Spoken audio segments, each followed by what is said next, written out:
Listening. Listen and answer. David Anderson here for the Modern Interviews program, talking to people with difficult or dangerous jobs, like Sandra here. Hi, Sandra. Nice to meet you.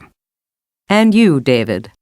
So, tell us, Sandra, do you think that your job is dangerous? Well, it's more difficult than dangerous, really. But have you ever been in a dangerous situation?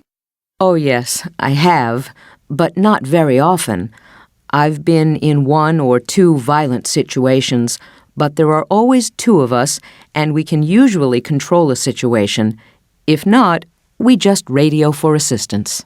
And have you ever used a gun? Yes, I have. I've used a gun a few times in training, and I carry a gun all the time. All police officers carry guns, but not all of them have used a gun when working. Fortunately, I've never used a gun when I was working. I work in a small town, so things are pretty quiet. Have you ever worked as a bodyguard? No, I haven't, but I've met some very famous people. It's all part of the job. Who have you met? Oh, actors, sports stars, you know. And I met the president. The president, really? Is that the best part of your job? No, the best part of my job is when I meet normal, friendly people. And do people make comments sometimes because you're a woman?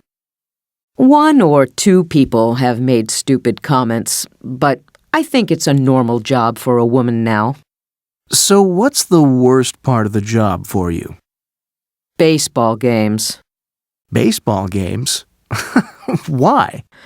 Well, I like baseball, and I've been to a lot of games, but I can never watch them. Why can't you watch the game? Because I'm watching the fans. That's my job.